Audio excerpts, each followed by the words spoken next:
Hey everyone, and welcome back to the channel. Today, we're re-embarking on an epic journey through one of history's most complex and controversial chapters.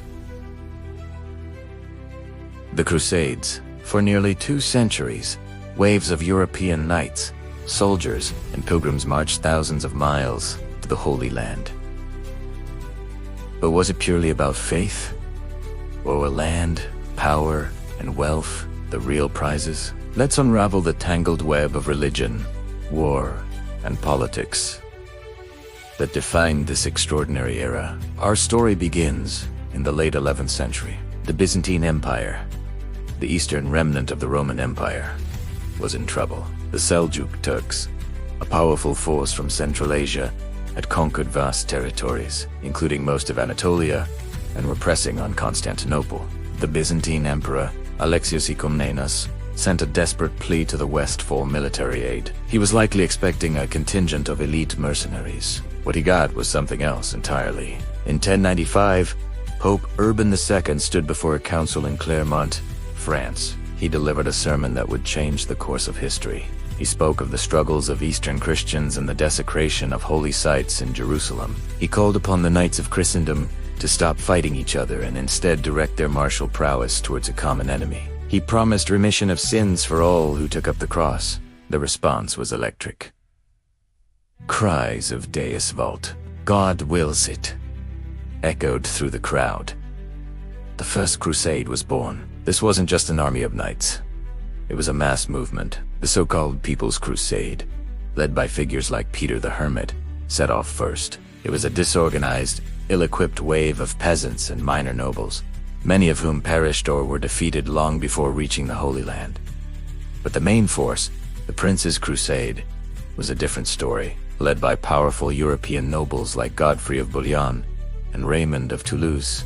These disciplined armies marched overland, facing immense challenges. After a grueling 3-year journey, they reached their goal. In 1099, following a brutal siege, the Crusaders captured Jerusalem. The victory was followed by a horrific massacre of the city's inhabitants. From this conquest, 4 Crusader states were established: the Kingdom of Jerusalem, the County of Edessa, the Principality of Antioch, and the County of Tripoli. These were European feudal kingdoms transplanted into the heart of the Middle East.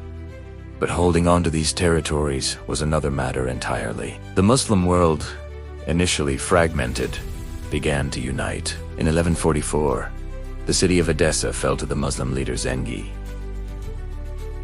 This loss sent shockwaves through Europe and prompted the call for a second crusade, led by 2 kings, Louis VII of France and Conrad III of Germany. This crusade was a dismal failure. Poor planning and internal disagreements led to a disastrous attempt to besiege Damascus, a city that had previously been an ally of the Crusaders. They returned to Europe in disgrace, having accomplished nothing. The situation for the Crusader states grew even more perilous with the rise of one of history's most legendary figures, Saladin, a brilliant military strategist and a unifying leader. Saladin united the Muslim forces of Egypt and Syria. In 1187, at the Battle of Hattin, he delivered a crushing defeat to the army of the Kingdom of Jerusalem. Shortly after, he recaptured the city of Jerusalem itself. In a stark contrast to the Crusader conquest 88 years earlier, Saladin spared the city's Christian population, allowing them to ransom themselves or leave peacefully. The fall of Jerusalem sparked the Third Crusade, perhaps the most famous of them all. It became known as the Crusade of Kings, led by Emperor Frederick Barbarossa of the Holy Roman Empire, King Philip II of France, and King Richard I of England, famously known as Richard the Lionheart. It started with tragedy when Barbarossa drowned while crossing a river in Anatolia. Philip and Richard, intense rivals, constantly bickered. Philip eventually returned to France, leaving Richard to lead the Crusader forces alone. Richard was a formidable warrior and tactician. He won several key victories, including the recapture of the port city of Acre. But Jerusalem itself remained out of reach. In the end, Richard negotiated a truce with Saladin. The treaty allowed Christian pilgrims unarmed access to Jerusalem while leaving the city under Muslim control. It was a pragmatic end to a legendary rivalry. If the first 3 Crusades were primarily about the Holy Land, The Fourth Crusade was a bizarre and tragic diversion, called by Pope Innocent III. The plan was to attack Egypt, the heart of Saladin's former empire. The Crusaders contracted with the Venetians to build a fleet, but they couldn't pay the bill. The shrewd Venetians proposed a deal. Help us capture the rival port of Zara, and we'll transport you. The Crusaders agreed, attacking a fellow Christian city, which earned them excommunication from the Pope. Then, a deposed Byzantine prince promised them immense riches and support if they helped him reclaim his throne in Constantinople. Lured by the promise of wealth, the Crusaders diverted to the great city. One thing led to another, and in 1204, the Crusader army sacked Constantinople, the very city their predecessors had set out to defend. They looted its treasures and desecrated its churches, fatally weakening the Byzantine Empire. The Fourth Crusade never even reached the Holy Land. The Crusades continued for another century, but they never regained the fervor or scale of the earlier efforts. There was the bizarre Children's Crusade, which saw thousands of young people march south, only to be sold into slavery or die of starvation. The Fifth Crusade tried another attack on Egypt, which ended in failure.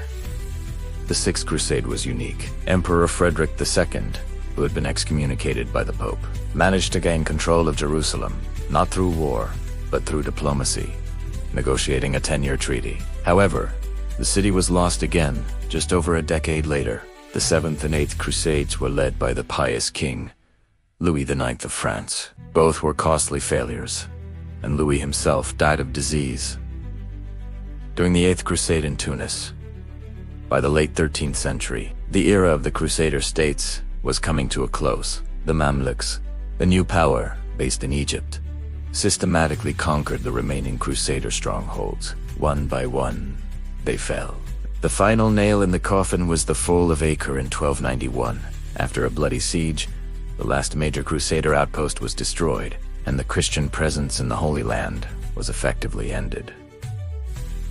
So what was the legacy of the Crusades? They failed in their primary objective of permanently securing the Holy Land for Christendom. The cost in lives and resources was staggering. They created a deep and lasting animosity between the Christian and Muslim worlds. The sack of Constantinople critically wounded the Byzantine Empire and deepened the schism between Eastern and Western Christianity. But they also had profound, unintended consequences. They stimulated trade between Europe and the East, introducing new goods, foods, and ideas to the West.